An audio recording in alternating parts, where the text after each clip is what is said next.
Terus mawatta'aka rabbuka wa ma qala walal akhiratu khairul laka minal ula wa lasawfa yu'tika rabbuka fatardo.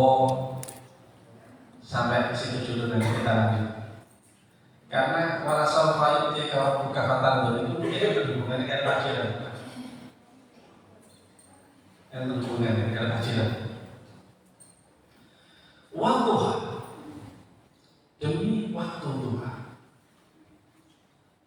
Bapak-bapak ibu, kalau kita baca tafsir, surat ini turun ketika Rasulullah SAW diuji Allah dengan kesedihan.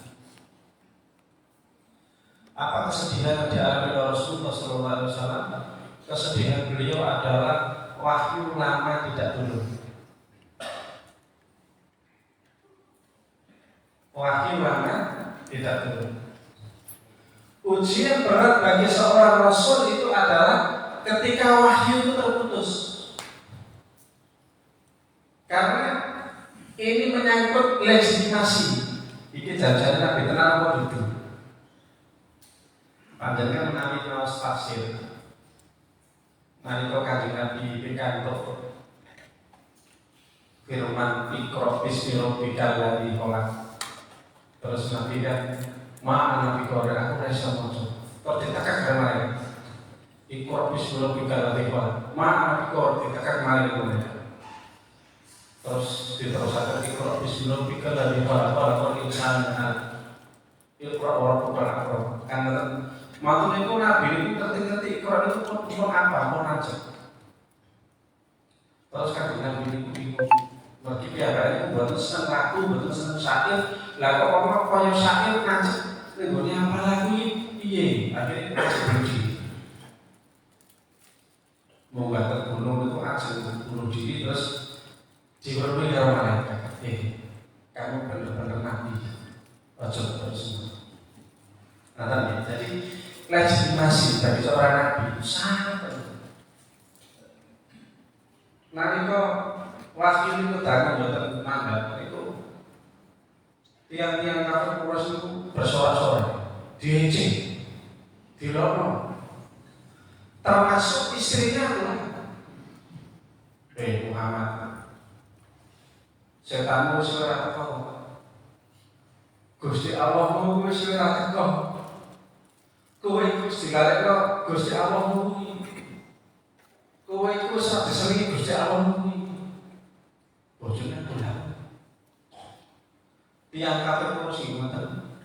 Bahkan kalau di dalam riwayat itu sempat ada juga yang meriwayatkan bahwa Ibunda Khadijah juga sedih.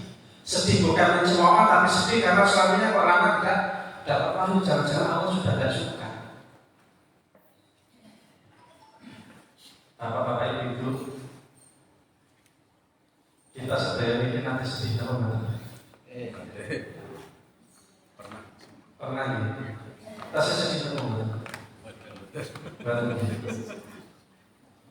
Enten keluarga ini sedang dengan corona.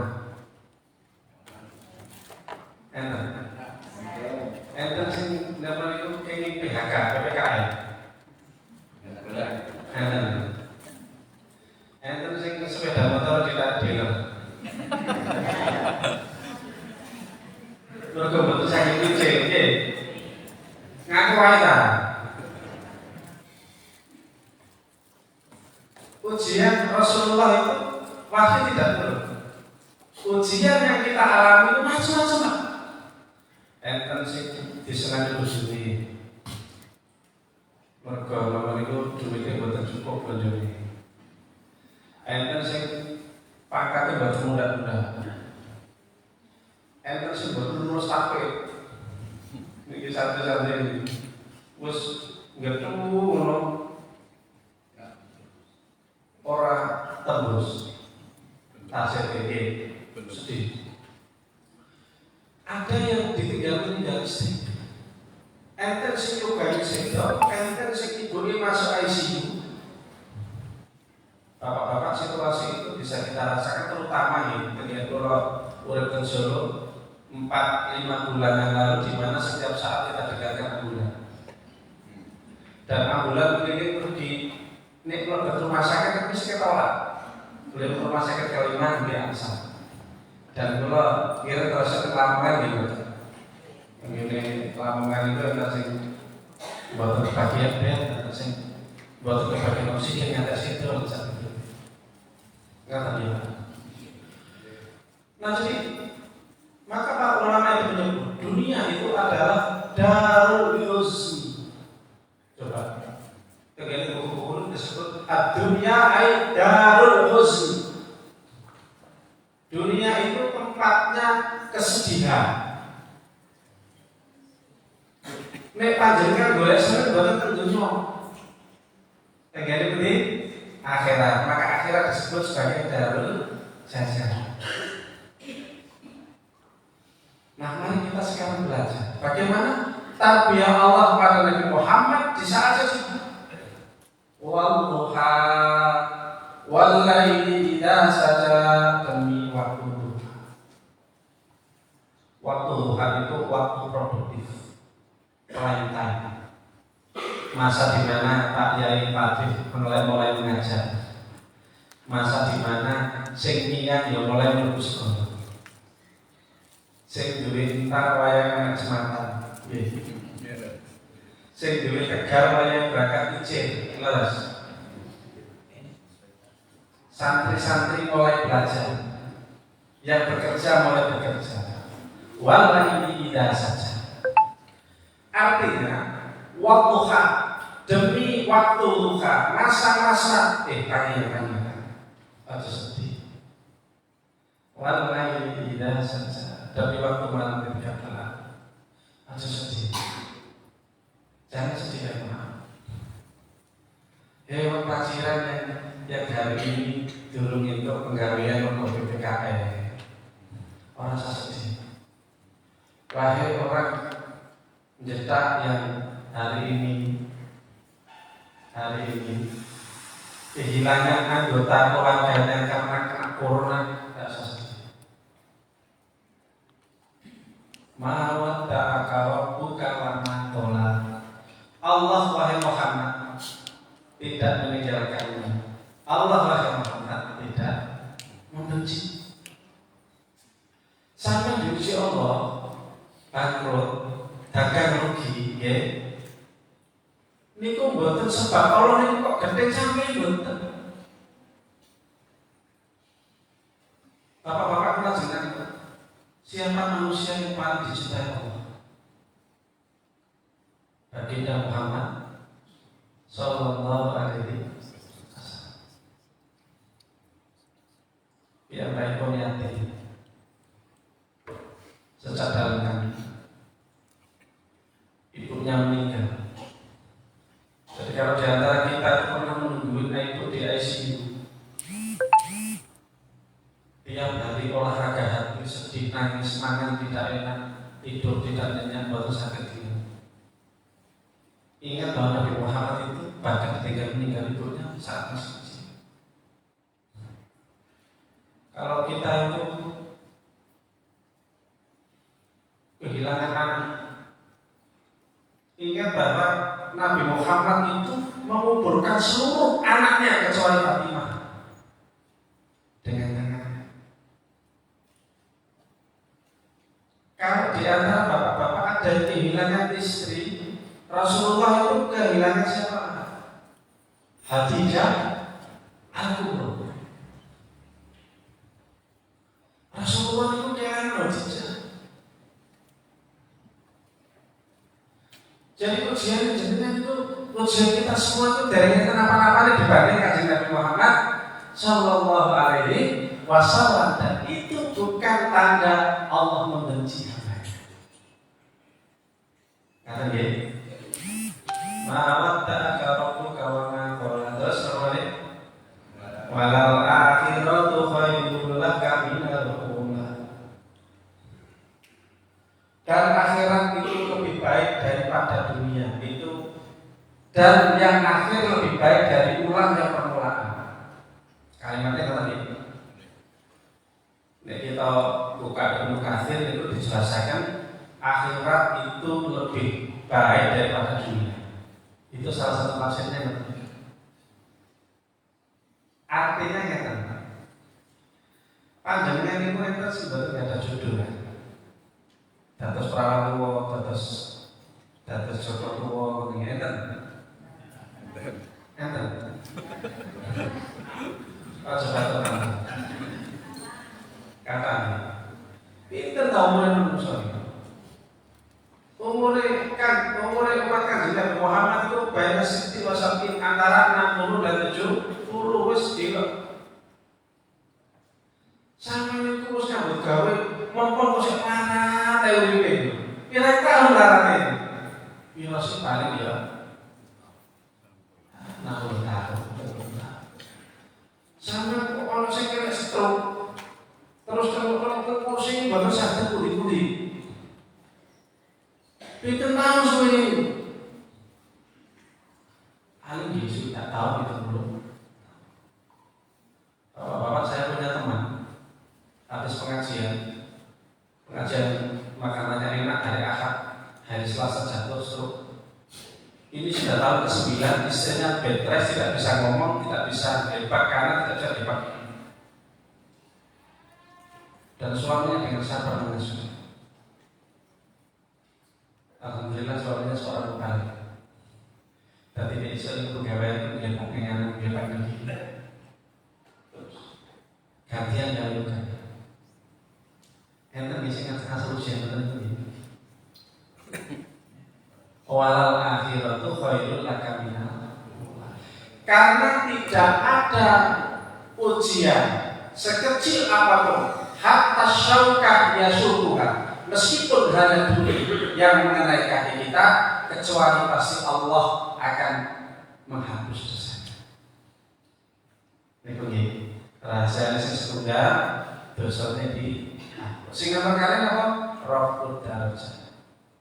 Derajat itu pun kata gini. Nah, saat ini yang tafsir mana? Nanti mungkin bukan kita tafsiran. Wal akhiratu khairul laka minal ula. Dan yang akhir itu lebih baik daripada yang permulaan. Wa sawfa yu'tika rabbuka fatardo. Dan wa sawfa yu'tika. Dan Allah pasti akan memberi wahai Muhammad nikmat-nikmat fatardo dan engkau itu. Ini ada sebuah riwayat dari Ali bin Abdullah bin Abbas yang menyebutkan bahwa maknanya itu Rasulullah itu ditunjukkan nikmat-nikmat yang akan diperoleh oleh umatnya di kemudian hari, dan itu luar biasa. Jadi kalau pada masa itu Rasulullah itu dicemooh, disepelekan dengan dimusuhi. Bahkan wahyunya lama tidak turun dan beliau sedih. Allah Subhanahu wa taala ingatkan pada Nabi Muhammad sallallahu alaihi wasallam. Alam yajidaka yatiman fa'ala wa wajadaka dhalan fahada wa wajadaka 'ailan fa'ala. Muhammad, kamu itu dulu yatim. Kemudian Allah itu melindunginya kayak gede ini. Kamu itu dulu orang yang dolan, tidak tahu petunjuk, faham tidak tahu petunjuk. Engkau dulu itu ailan, orang dunia pokok, fa'amna jangan memberi kesukupan. Kalau kita dapat ujian itu sih diri ini kok Pak, lihat kok Anda sudah mencapai kayak gitu, delengnya keburi. Disik kowe apa? Nanti kita suka. Nah, Allah Subhanahu wa taala katakan wa sawfa yu'tika rabbuka fatara. Gitu ya. Nah, Bapak sekalian, tadi saya sebut ada riwayat dari siapa tadi? Ali bin Abdullah bin Abbas yang maknanya menyampaikan bahwa Rasulullah itu ditunjukkan nikmat-nikmat nanti, dan itu luar biasa. berupa apa? Foto. Kemenangan.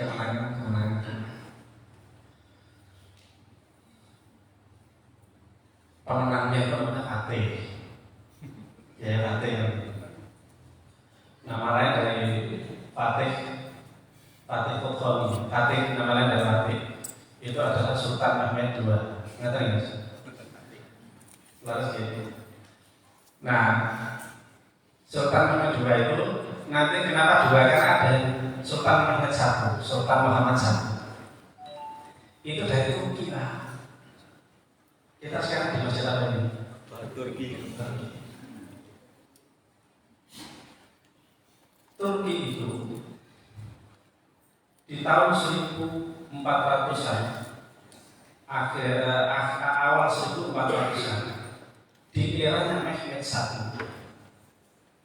ayahnya, kakeknya Mehmed II, Al-Fatih dari penakluk, itu mendapatkan laporan dari pedagang Gujarat bahwa di tanah Jawa ini sudah banyak orang Islam di pesisir, tapi mubaliknya tidak memadai. Kemudian Mehmed I mengirimkan utusan. Ini sumbernya, bukunya di depan saya ini, tulisannya Profesor Dr. Hasan Muslim. Ya. Ini beliau merangkum banyak sekali sumber, termasuk Kandil Bulu, terus Pantipunan itu adalah tulisannya Punan. Kemudian nanti ada Keropak Kerara itu, jadi kan semua betul Keropak Kerara itu apa? Betul. Enten sing ada sematan Bogor. Putih sing biasa enak sematan putih.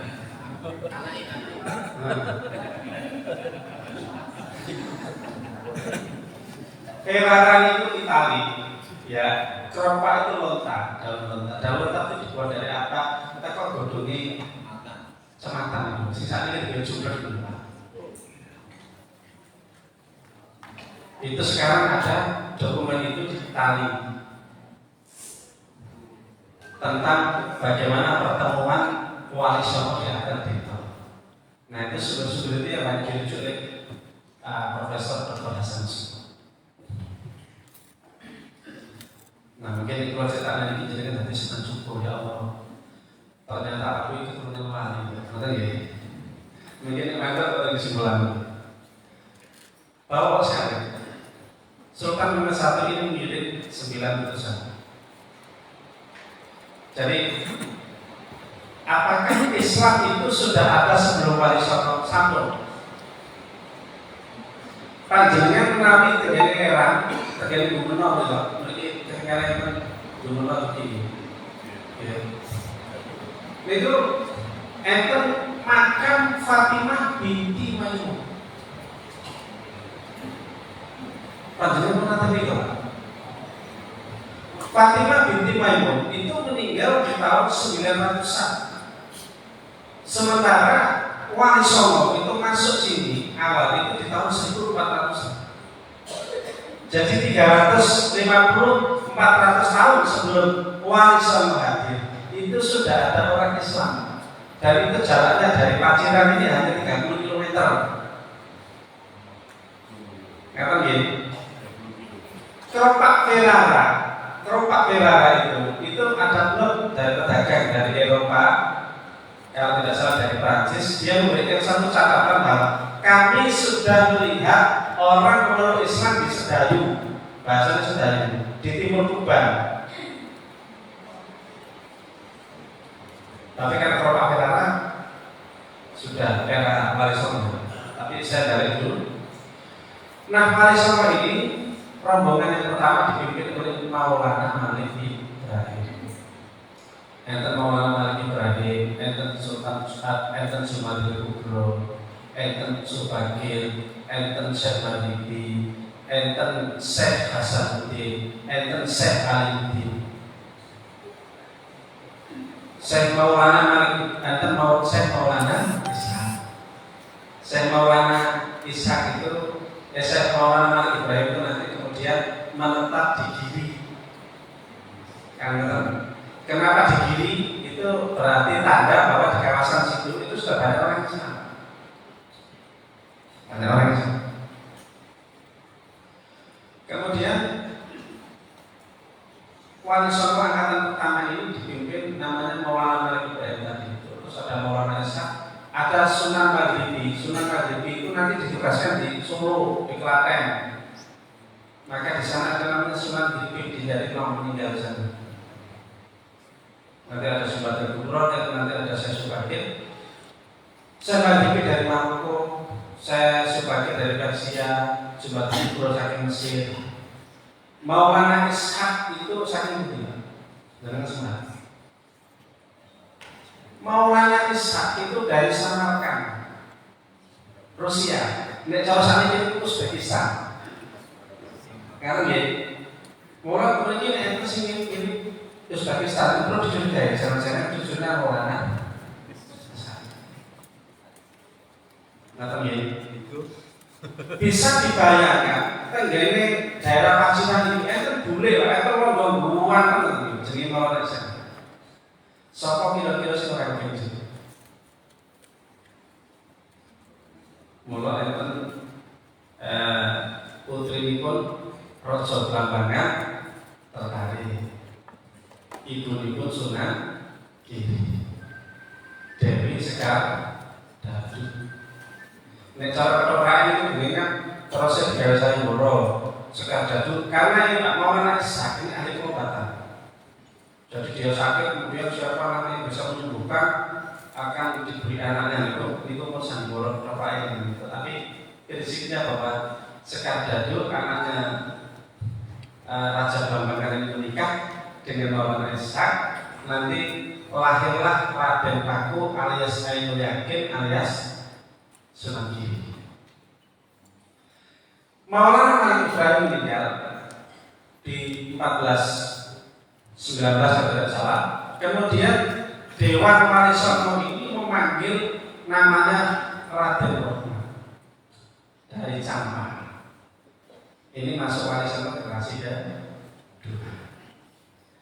Raden Rohmat kebetulan bibinya nikah sama Brawijaya 5. Raja Majapahit setelah Hayam Wuruk, jadi itu masa-masa kemegahan Majapahit, perang Parekrip, perang saudara. Bisa dibayangkan Majapahit menerima 9 utusan dari negara Turki. Turki itu imperium yang menguasai dunia pada waktu itu dan salah satunya Amerika. Jadi orang-orang bule-bule ini adalah tamu-tamu kehormatan, dia dikasih tempat, dikasih akses, dikasih fasilitas. Dinikahnya kalau anak-anak itu menggung, anak itu bupati. Kemudian Maulana Malik Ibrahim Sedro meninggal, Raden Rohmat datang. Raden Rohmat ini menghadap Brawijaya 5 karena bulitnya itu jadi istrinya, jadi istrinya Raja. Beliau mengajak Brawijaya 5 masuk Islam tidak berkenan, dan itu ada di dalam serat. Ya, di buku ini ada diceritakan. Kemudian sebagai bentuk hadiah dan penghormatan, Raden Rohmat dikasih tanah Ampel Dentau. Kemudian beliau nikah sananya Ageng Manila. Dalam satu riwayat disebutnya Ageng Manila itu anaknya sinten Bupati Tuban. Anda menyebut ikut keluarga Majapahit. Dari situ nanti lahir Pak anak-anak putri yang satu diberi istri nanti oleh Raden Patah, jadilah Raja Mandi. Nanti ada yang beristri yang lain Kalijogo. Nah yang laki-laki itu dikirim ke Pacitan. Namanya Raden Sinten Sunan Derajat Qasim. Kemudian Mahdum Ibrahim. Terdiri itu dari Pak Isandi. Jadi itu adalah anak daripada Raden. Nah saat ini kewajiban kita. Nah itu nanti di sekalian. Maka nanti Raden Rohmat itu masuk Wali Songo generasi kedua, memimpin. Nanti di generasi ketiga itu ada yang meninggal. diganti oleh Ja'far Shadiq dan Syarif Hidayatullah. Yang satu ditugaskan di Timur Semarang, maka bikin kota namanya Quds, Al-Quds, kebetulan dari Palestina. Al-Quds itu Palestina, jadilah nama Kudus. Terus Syarif Hidayatullah di Al-Quds. Lalu sungai enten generasi keempat itu yang di samping meninggal ada yang pulang, Pak. Karena dalam satu cerita itu Kiai Subagir itu pulang ke Abbasiyah dan mau menangis karena bapaknya itu tidak suka dia beragama Islam, tidak disukai, maka beliau pergi. Maka ada yang menyebut bahwa Maulana Ishaq nanti pindah ke Singapura, ke Pasai, dan ada yang mengatakan meninggal di sana. Mula-mula bisa dari ngomongkan kok saja sekali makamnya pengantin dari Semarang, terus dari Sekian, dan itu ini perlu kita lebih lanjut karena ada yang menyebutkan bahwa nanti Maulana Ishaq itu akan pergi. Nah, ketika Maulana Ishaq pergi, sesuatu pergi itu diganti nanti oleh Sunan Bonang, oleh Sunan Derajat, Sunan Bonang. Nanti kalau coba masuk itu masuk di generasi keempat. Nah, Bapak-Bapak sekalian, yang ingin saya sampaikan ini, Raden Rahmat itu siapa? Raden Rahmat itu kalau ditelusur, ya putra pun Asmara ini, kemudian itu nanti sampai di Asmakan, India, dan itu nanti sampai di Hadramaut, namanya Alawi. Jadi kalau sekarang ada Arab Alawi itu nanti Alawi itu nanti jadi Asmakan itu. Kenapa dari Alawi kau bilang Asmakan? Karena nanti jadi raja India. Alawi sampai mana nasabnya? Nanti sampai Fatimah Az-Zahra binti Rasulullah Sallallahu Alaihi Wasallam. Wa wajadaka dhallan. Bapak-bapak panjenengan bayangkan situasi Paciran, situasi Nusantara ini saat agamanya animisme, dinamisme, Hindu, Buddha. Jenengan bisa bayangkan kalau itu tidak diangkat oleh Allah, tidak dikasih cahaya oleh Allah dengan Al-Quran ini, bisa jenengan bayangkan bagaimana nasib kita ini. Itu sebenarnya Borobudur. Borobudur itu enten apa patung ini? Sing wedok niku muncul di kota Borobudur. Itulah cara berpakaian dulu raja. Itu bukan porno, memang ini situasi di mana tidak ada petunjuk. Dan kemudian Allah mengirimkan cucu-cucunya. Nah, Allah SWT mengirimkan cucu-cucu Rasulullah ke Paciran ini. Dan situ sangat susah kita ini. Sunan Derajat, Sunan Bonang. Niku wali sama sudah terkenal karena wali ini banyak. Namakan apa tadi itu? Wallahu hawal lain indah sejama wa ta'atarabbuka wa makwara wa al-akhiratu khairun laka minat. Wahai Muhammad, yang akhir itu lebih baik daripada yang sekarang. Sekarang sudah kita apa?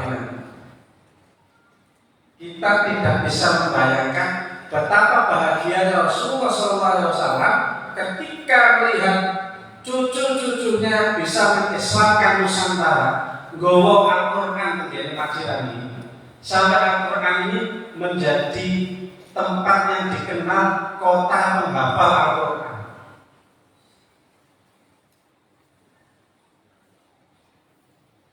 Ini sedang 2 kilo.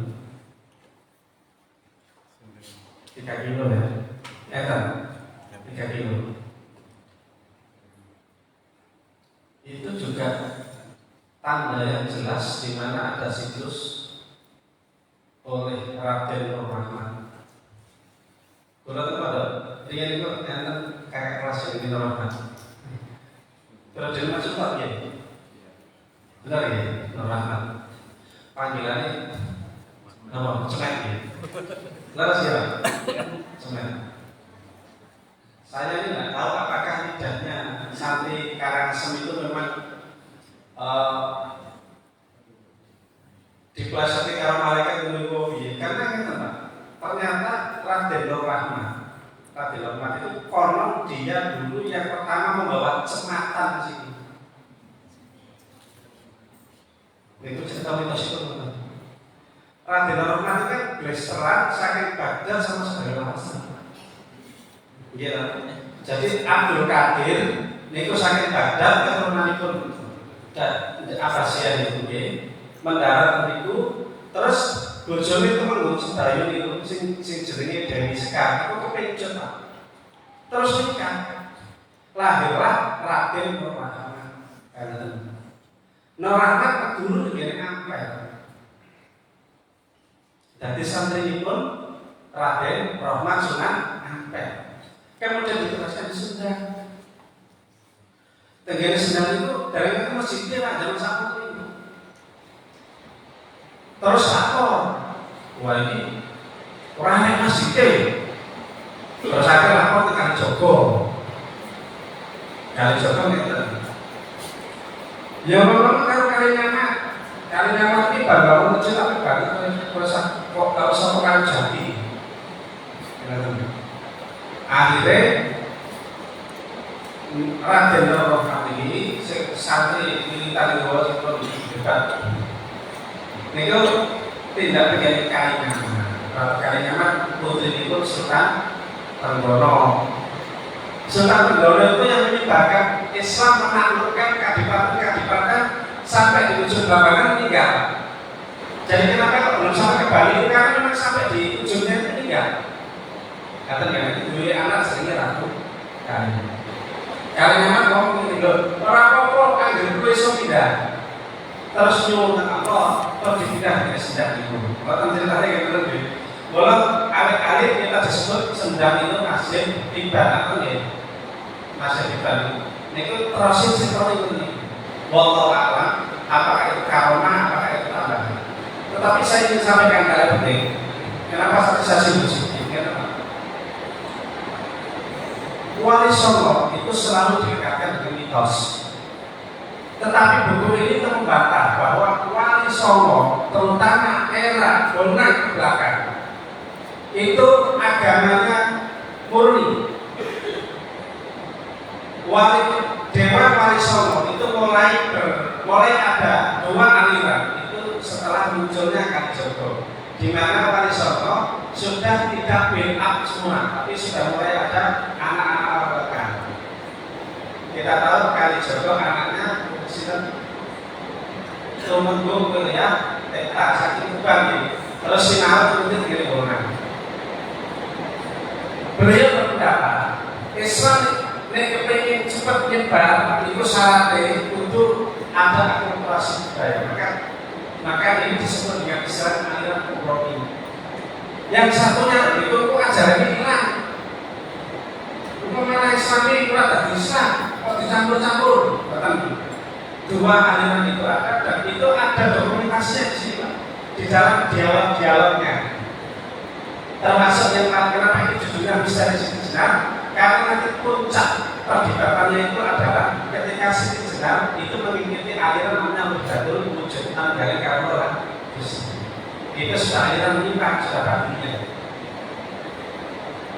Nah, jadi sudah sekalian, Wali Songo itu didekatkan dengan mitos, tapi sesungguhnya Wali Songo di generasi awal angkatan kedua, angkatan pertama, kedua, ketiga sampai ke eranya Bonang itu ajarannya murni.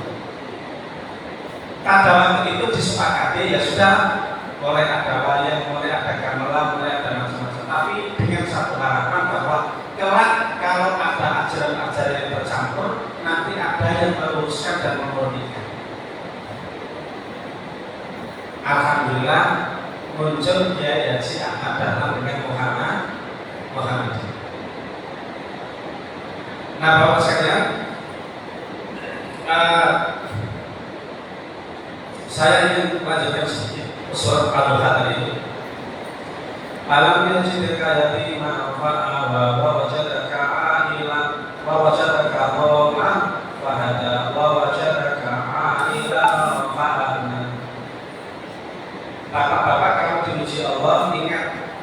Ingat yang di bawah. Kamu dulu yatim, lu diserah pakai, lu diserah di apa, lu diserah di bujuk, lu diserah duit pegawaian. Saya di apa. Ya, maaf. Kamu dulu itu tidak ngerti petunjuk. Nenek moyangmu itu dulu animisme, dinamisme, Hindu, Buddha, macam itu. Sekarang Anda lahir sudah sebelah atau saudara Muhammad Rasulullah, wis iso sholat, iso ngaji, misalnya. Itu nikmat yang tidak bisa dibandingkan, nikmat yang tidak bisa dibayangkan. Bapak-bapak, kalian nanti kalau saya pendidikan nanti panjangnya kami diparingi terus aku ya, terus dikengin jalan Islam itu belum buatan. Turun apa buatan? Buatan ya? Ini jalan sholat sedina turun apa buatan? Buatan turun ya? Itu menunjukkan bahwa hidayah itu luar biasa, tidak bisa dipilih. Buatan saya itu pas Pak, halo. Kalau gak datang juga. Kuala Suki. Nek narik duit itu nomor saya orang medus. Ini dihitung itu di sini orang miliar. Ditambah duit itu dihitung. Kalau masjid tuh. Nanti gedung itu sekali bagi 3 miliar. Kalau kata Pak, sampai itu lah kok zaman bapakku ora sholat. Aku itu sedih. Aku ingin jadikan seluruh hartaku ini penebus. Bapakku ora sholat. Aku jalur aku nak wae bapakku Islam ora sholat. Muga-muga lantaran nama ini bapakku bersyukur ya Allah. Lelah benar karena kelemahan.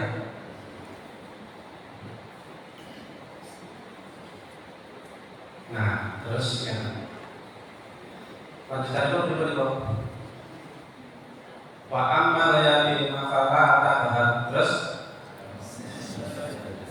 wa amma sa'ila fala ta'had. Terhadap anak yatim kok jadi terhadap orang yang minta-minta harus diminta. Kata dia terus fa'amma binikmati rabbika fahaddits. Bapak-bapak, kalau kita diuji Allah, selain kita harus ingat yang di bawah, ingat masa lalu ya, kita juga harus tepos gitu. Harus baik ke anak yatim, harus baik ke orang yang tidak punya, harus mengasihi. Karena itu melembutkan hati. Jadi panjangnya itu masih di PHK kan itu gawe sampai nulis iso nyamanyu masjid aku masjid. Pokoknya itu musik. Bapak sekalian, Nabi Musa itu tahu dikejar-kejar oleh dia. Laras ya. Melayu. Nabi Musa itu ngapel ya mati sih kamu ini. Melayu loh deh. Apa dilakukan Nabi Musa? Yang dilakukan Nabi Musa itu membantu wanita yang kesulitan memberikan minum ternaknya karena banyak laki-laki di sana. Beliau bantu, dan kemudian setelah bantu itu beliau mohon doa sama Allah. Dan apa keajaiban yang beliau peroleh ketika beliau istilahnya kalau dari sisi amal berbantu gitu, tapi bukan bantuannya niat dan kebersihan hatinya, sehingga Allah Subhanahu Wa Taala kasih apa? Nabi Musa terus dipanggil yang tak lain adalah Nabi Yakub, jika duit, jika indor, jadi dari kejaran teror dia menjadi aman. Kemudian dikasih apa? Dikatakan pilih anak ini, pilih sinta yang ayu di ilmu pilih, dinikahi. Masya Allah. Jadi tidak ada rumus berhenti beramal dalam keadaan sulit apapun beramal. Terus yang terakhir taat Nabi nikmati rabbika fahaddits. Terhadap nikmat Allah itu tahadduslah. Apa tahaddus ini? Sampai kalimat Allah. Syukur. Bagaimana cara syukur? Ini nanti saya akan masuk di hal penting dan barangkali ini bisa dan nanti kita mewujudkan syukur bersama-sama di Masjid Al-Turki ini. Bapak sekalian, syukur itu kalau kita baca di dalam buku selalu 3. Syukur dengan hati, syukur dengan lisan, syukur dengan amal. Syukur dengan hati itu kata kuncinya adalah al-iqrar, at-taqrir, atau pengakuan bahwa apa yang kita peroleh itu bukan kehebatan dia, bukan karena kita ini rajin nyambut gawe, bukan karena kita ini otak encer, bukan karena kita ini tidak, bukan itu semua, tapi karena Allah. Hati itu begitu. Lisan itu dengan apa? Lisan itu dengan menyebut alhamdulillah. Dan itu harus sering disampaikan. Alhamdulillah, alhamdulillah, alhamdulillah. Nah yang terakhir dan yang paling penting itu apa? Dengan amal. Dengan amal. Maka ikmalu ala Dawud syukur. Di dalam Al-Quran ayat 13 itu disebutkan itu. Nabi Sulaiman itu sama Allah dikasih kehebatan bisa memerintah jin, gawe istana megah, gawe kudur rahasia, bikin nampan makanan itu seperti kolam renang, bikin kompor itu bisa untuk masak ribuan orang. Ribuan orang itu berarti kan bahannya dimasak ya tadi. Bisa memerintah jin, gawe tamazi, gawe paku-paku. Terus perintahnya Allah ikmalu ala Dawud syukur. Bentuk syukur itu adalah amal. Maka syukur itu muradifnya adalah al-amal, sama dengan al-amal. Nah, Bapak sekalian, kembali ke soal tadi. Jadi saya sampaikan, kalau kita melihat ajaran ini hebat itu dari luar. Sunnah boleh, wali songo boleh, kiai ahli Quran boleh. Bapak-bapak, ibu-ibu sekalian, apa tali Allah? Tali Allah yang satu ujung ada di langit dan satu ujung ada di bumi. Al-Quran. Siapa kiai di Indonesia, salah satu kiai yang dari dulu konsen pada Al-Quran? Yai mana? Tahun 87 beliau jadi juri RTI di Lampung. 87 ya. Saya jadi santri waktu itu 87 atau 8. Lihat di TVRI beliau ngantuk iman. Bapak-bapak sekalian, saya ingin sampaikan ini. Kiai Abdurrahman itu dulu hafal Quran di Pacitan, ini dikenal kampung yang banyak menghafal Al-Quran. Di saat Indonesia itu masih tidur, di saat belum ramai pondok takbir seperti sekarang. Ini saat ini Mekah. Tapi siapa dulu yang memulai Kiai Iman? Salah satu. Maka saya katakan pada dulu Pak Yai Fakri, Pak Isa juga, Kiai Iman itu sebenarnya adalah bapak tahfidz Indonesia. Saat ini kalau Pak Yai Barok wonten Mas Barok ini, pondokipun Mbak Haya, adikipun Mbak Ajar, putrinipun Iman, garwanipun Mas Didi, kan ya. Bapak-bapak, Wadi Barok di Bogor itu sekarang menjadi salah satu pondok rujukan untuk tahfidz Al-Quran. Orang ambil sanad di sana, standarisasi guru-guru tahfidz di sana. Siapa itu? Dzurriyyatnya Iman. Di Jawa Tengah ada Ustadz Syihabuddin dengan Karimah. Siapa Ustadz Syihabuddin? Santrinya Iman. Adik kelas saya satu tingkat, terus gimana? Yang dulu bersama Mas Lagoni Sikompu, terus apa lagi? Ustadz Dimas Karyadi sama Abu Hasan. Semua itu menjadi pionir-pionir tahfidz. Ustadz Sihab ada di Karanganyar di Solo. Ustadz Abu Hasan Allah yang kami barusan meninggal. Oh, istrinya. Oh, satu bulan ya. Saya bosan sih. Saya kasih 5 bulan yang lalu di situ nama saksi. Kemudian pusat pelabuhan di Jember. Pusat diri Karyadi itu termasuk rujukan takbir di Hidayatullah yang cabangnya.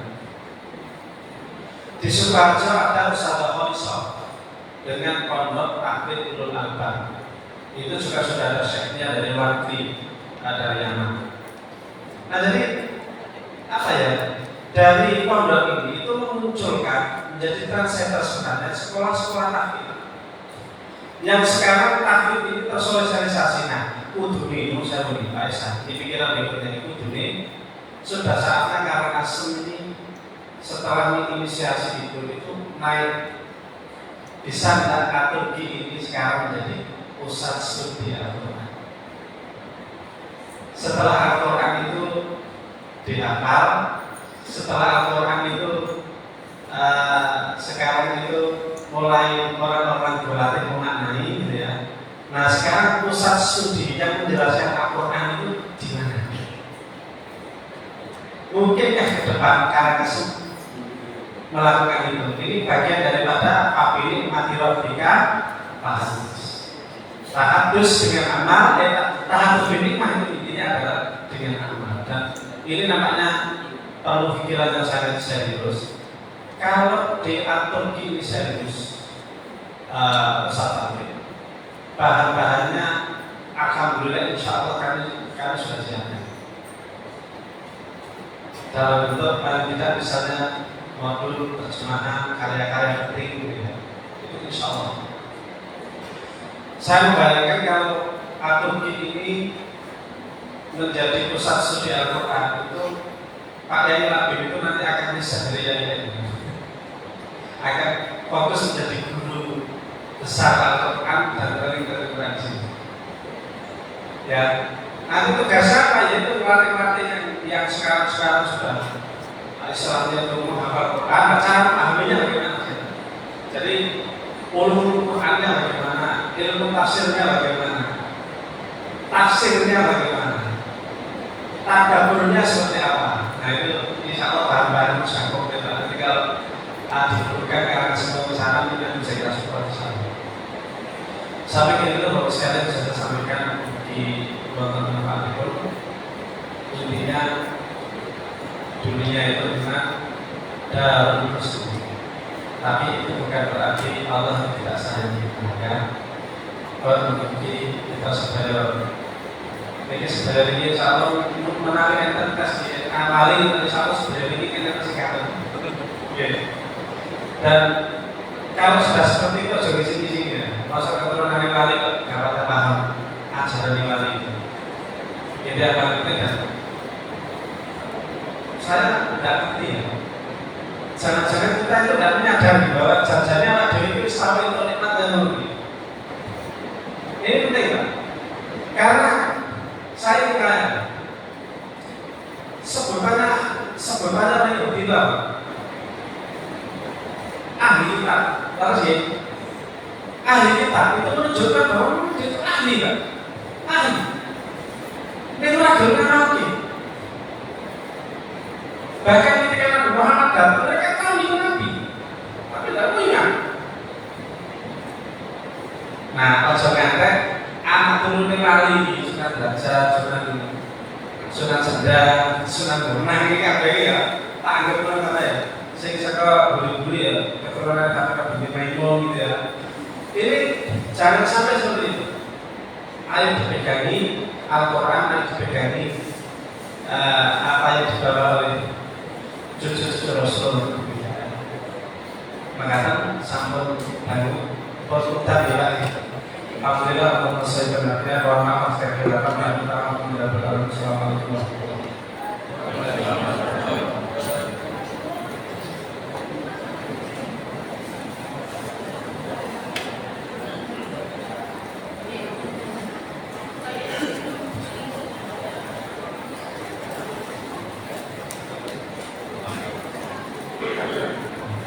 Ya, demikianlah pengajian Habib Iman yang disampaikan oleh Ustaz Bambang Rino. Mudah-mudahan apa yang disampaikan tadi membawa manfaat bagi kita semua. Menginjak acara berikutnya yaitu penutup, marilah acara pengajian Habib Iman ini kita tutup dengan bacaan hamdalah. Alhamdulillah.